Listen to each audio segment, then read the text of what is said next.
If you're a woodworker and anything like me, you know that you hang on to every bit of scrap that you make. But if you have no way to organize that or store it, it can become a big mess really quick.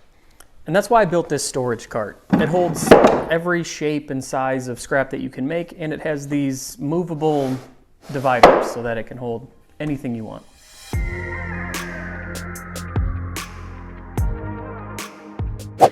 I gotta be honest, I didn't really have any plans going into this build, but I knew that I didn't want to build anything that was overly complex. I just wanted something that would hold a large variety of all shapes and sizes of scrap wood. So I decided to go with kind of this three-tiered approach where the smaller items would be stored up front at the front of the tier and the bigger items would be stored at the back.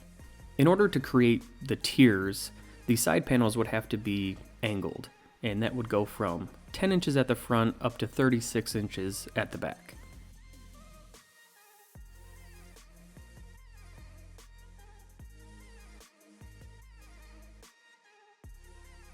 And once I made that first angled cut, I could then take that piece and flip it over and trace it and use the same angle in reverse for the next piece. This way you only have to make that angled cut once and they should be a perfect match.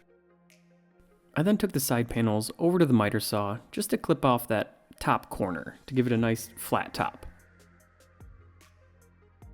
And here's where you can start to see kind of the basic structure of how the cart's going to come together. Next, I needed to cut out my center dividers, which would make up those three tiers that I was trying to accomplish. While I cut out these center two dividers, I just wanted to go over the materials I used for this cart. I used one full sheet of plywood, where I ripped it down the middle at the beginning of this video, and I got my two sides and my bottom from one half, and I'll get my two dividers in the middle from the other half. And then I had some other scraps from leftover projects that I use for the back panels and the front panel. So it's really just one sheet of plywood and some scraps if you have them on hand. And here I'm finishing up with the front panel, which I'm cutting down to 10 inches. After all the panels and dividers were cut out, I went over and I put an 1/8 inch roundover on any edge that would be exposed. Adding a roundover just makes sure that you don't have any sharp edges, and if I'm going to be throwing wood in and out of this thing, a nice rounded over edge is going to be stronger than a sharp 90-degree corner. And please don't hate me, but I did put some dominoes in where the side panels are going to attach to the base, just for alignment and strength purposes. This really isn't a necessity, but if you have it, why not use it?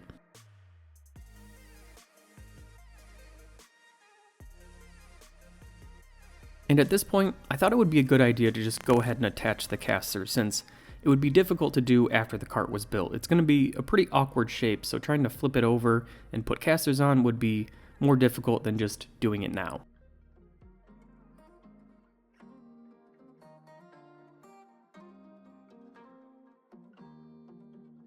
I attached them using through bolts which were provided with the casters.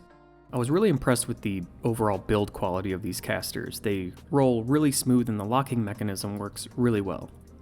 If you're interested in getting some of these for yourself, I will link them down in the description below.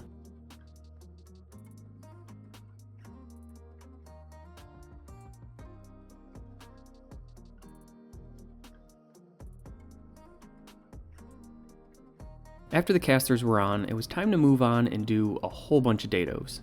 And here's a quick example of what those dados will be used for. Each dado will be 1/4 inch wide by 1/4 inch deep. And the spacing between each dado will be roughly about 6.5 inches. And here's where it doesn't have to be perfect. You don't have to have each spacing to be exact. It just needs to be exactly the same on each divider. And what I mean by that is they basically just need to be mirror images. So if all the spacing isn't perfect, but they're still a mirror image of each other, then those little dividers that go in between are still going to line up. And this can be accomplished by setting the fence and running all the pieces through at that setting, and then setting your next fence and then running all the pieces through again. This way, all of those cuts are going to be in the exact same spot on each board. And in my case here, I only had to set the fence 3 different times to get my 6 marks, rotating the board each time for each cut, working my way inward.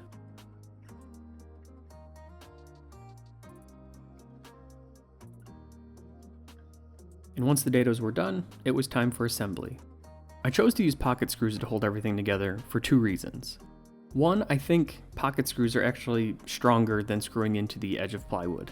This plywood is pretty cheap, and when you try to screw into the edge of it, it wants to kind of peel apart and delaminate and just isn't a good hold. And two, pocket holes are always great because you can, for the most part, hide them. So I first attached the side panels using those dominoes as alignment, and then secured it with the pocket screws. Once the side panels were on, I could then move on to the front panel. Much like the side panels, the front panel got a bunch of pocket holes. And then all I had to do was line it up and secure it. This many pocket screws is probably overkill, but this is shop furniture. It's probably going to get abused. I don't really know how much weight's going to be in here, so I'm fine with a little overkill. Now that the front panel's in, I'm going to work my way back with each divider. And much like everything else, this one's going to get a bunch of pocket holes. In order to get the internal spacing correct, I'm going to use a spacer. So instead of trying to line this panel up on a line and drill in a pocket screw, this will give me a nice physical reference so that when I do drive that screw, it doesn't try to walk the board forward. And here's a good shot of how that spacer works, and it's just pushing up against that front panel, and then after this I will move it back to do the next panel.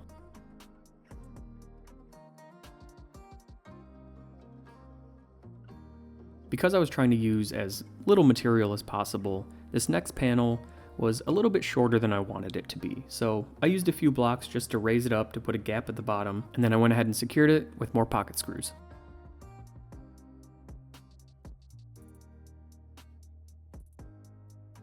Like I said a minute ago, I was trying to use as little materials on this as possible, so I decided to go ahead and break the back panel up into two separate panels.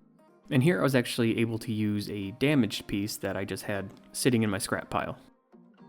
Trying to hold a board and screw in a pocket screw is nearly impossible, so I got a little bit of help from a clamp just to add a little bit of pressure so the board would stay in place. And once that board was in, we were just about done. All I had to do was get some 1/4-inch material, which I've had a ton left over from other projects, from drawer bottoms and cabinet backing. I just needed to cut those down to size and slide them into their dados. While I cut up these dividers, I just want to say thank you for watching. I hope this helps, and if you like this video, please do not hesitate to hit that like button. It helps me out a ton, and if you want more content like this, go ahead and hit that subscribe button.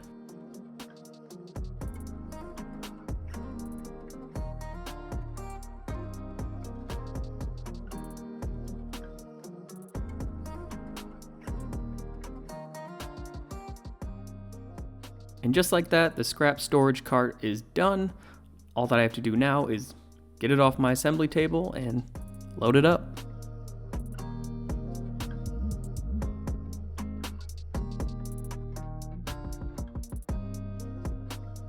And that's how you can go from a huge disorganized mess to a huge organized mess.